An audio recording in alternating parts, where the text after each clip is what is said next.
Radhe Radhe everyone. आप सभी को गणगौर पूजा की बहुत बहुत बधाइयाँ। फ्रेंड्स, आज की वीडियो में मैं आपको गणगौर पूजा की बहुत ही सरल विधि बताऊंगी। तो देखिए, गणगौर पूजा जब आप करेंगे तो पहले आप दूब जरूर ले आएं। किसी भी पार्क में आपको दूब मिल जाएगी।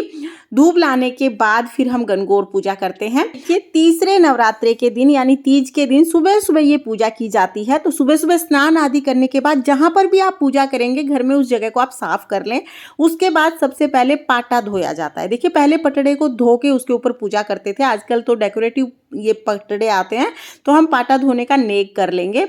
उसके लिए दूब की जूटी बनाएंगे और फिर हम पाटा धो बीरा की भाण पाटा धो, ये गीत गाते हुए हम पाटा धो लेंगे। गीत आपको मेरे चैनल पर पूरा मिल जाएगा, वहां से देख लेना। अब इस पटड़े पर थोड़ी सी दूब हम रखेंगे। दूब जैसा कि मैंने आपको बताया, आपको किसी भी पार्क में मिल जाएगी। दूब आप जरूर जरूर ले आएं। गणगौर पूजा में दूब का बहुत महत्व होता है। अब दूब के ऊपर हम गणगौर जी और ईसर जी को विराजमान करेंगे। तो पहले हम ईसर जी को विराजमान कर देंगे, फिर गणगौर जी को विराजमान करेंगे। उसके बाद हम गणेश जी को विराजमान करेंगे। तो सुपारी से बने हुए गणेश जी को मैंने विराजमान कर दिया है।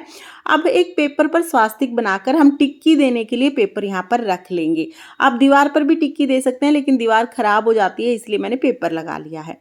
इसके बाद थोड़े से गेहूं रखकर या कोई भी अनाज रखकर हम एक दिया जलाएंगे। तो देसी घी का दिया मैंने जला लिया है। गणेश जी को दातून देंगे। तो दूब के 16 तार हमें दातून के रूप में गणेश जी को समर्पित करने हैं। उसके बाद दूब के 16 तार की दातून हम ईसर भगवान को देंगे और फिर हम गणगौर माई को 16 तार की दातून दे देंगे। दातून देने के बाद भाव रूप में सभी को स्नान करा देंगे। स्नान का भाव करते हुए सबको छींटे लगाएंगे। उसके बाद सबसे पहले हम गणेश जी का पूजन कर लेंगे। गणेश जी को तिलक लगा देंगे, वस्त्र स्वरूप कलावा समर्पित कर देंगे। ईसर जी को हम सफेद रंग का वस्त्र समर्पित करेंगे। तो सफेद रंग का कपड़ा हम ईसर जी को उड़ाएंगे और गणगौर माई को हम लाल रंग की चुनरी उड़ा देंगे। तो माता रानी की जो चुनरी आती है ना, उस तरह की चुनरी आप गणगौर माई को उड़ा सकते हैं। उसके बाद गणगौर माई को और ईसर भगवान को हम यहाँ पर रोली से तिलक कर देंगे, चावल समर्पित कर देंगे। फिर जो हमने टिक्की के लिए जो पेपर लिया है उसके ऊपर हम मेहंदी से कलावा लगा देंगे। अब ये पेपर इधर उधर ना हो तो मैंने इसको एक बोर्ड पर चिपका लिया है। तो देखिए, यहाँ पेपर को हम किसी चीज़ पर चिपका लेंगे तो टिक्कियाँ देने में आसानी हो जाएगी। अब हमें टिक्की देनी है। तो सबसे पहले हम रोली से 16 टिक्की देंगे। जो भी महिला पूजन कर रही है सभी अपने अपने नाम की 16 टिक्कियाँ लगाते हैं। तो पहले रोली से, फिर काजल से, फिर मेहंदी से 3 तरह की टिक्कियाँ इस तरह से लगाई जाती हैं। टिक्की लगाने का गीत गाते हुए हमें टिक्की लगानी है। गीत आपको मेरे चैनल पर मिल जाएगा, आप वहाँ से देख के गा सकते हैं या आप फ़ोन पर गीत चलाकर भी टिक्कियाँ दे सकते हैं। तो यहाँ पर पूरी 16 टिक्कियाँ दी जाती हैं। गणगौर माई और भगवान ईसर माता पार्वती और भगवान शिव शंकर का ही स्वरूप है। और माता पार्वती गणगौर माई सुहाग देने वाली होती है, इसलिए गणगौर पूजा की जाती है। तो पहले हमने रोली की 16 टिक्की लगा ली। उसके बाद हमें काजल की 16 टिक्की लगानी है और फिर हम गणगौर माई को और ईसर भगवान को भी काजल लगा देंगे। उसके बाद फिर हम मेहंदी की 16 टिक्की लगाएंगे। तो जो भी चीज़ आप टिक्की लगाएंगे वो आप गणगौर जी और ईसर जी को भी समर्पित करेंगे। तो इस तरह से देखिए, हम 16 टिक्की लगा देंगे। और जैसा कि मैंने आपको बताया, जितनी महिलाएं पूजन कर रही हैं सब अपने नाम की ये तीनों टिक्कियां अलग अलग लगाएंगी। 16 टिक्कियां सब लगाएंगी।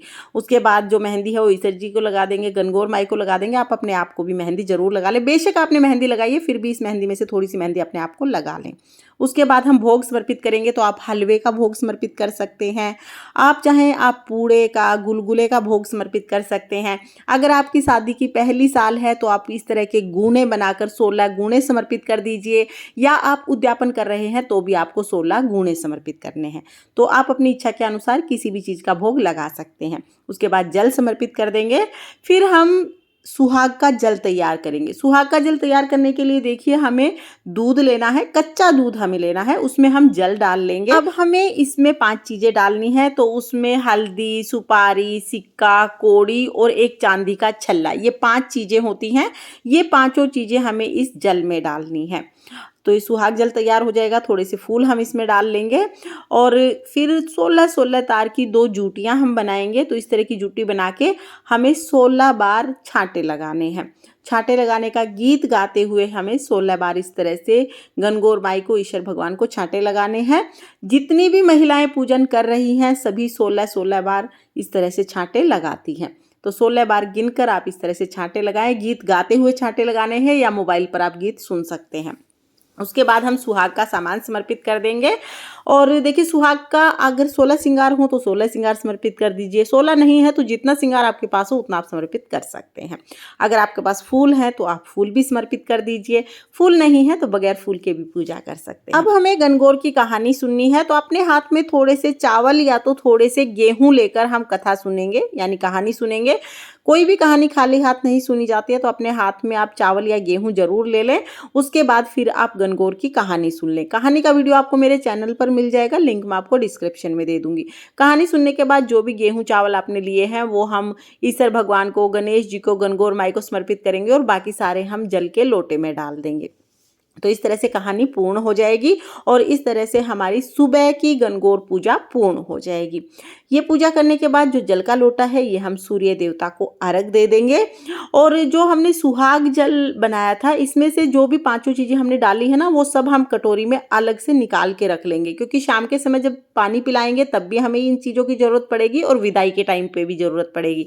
तो ये चौकी पर ही आप रख दें। उसके बाद जो ये सुहाग जल है ये हमें अपने आंगन में सींचना है। तो इस तरह से देखिए, घूमते हुए क्लॉकवाइज हमें इस तरह से बिखेरते हुए इसको सींचना है।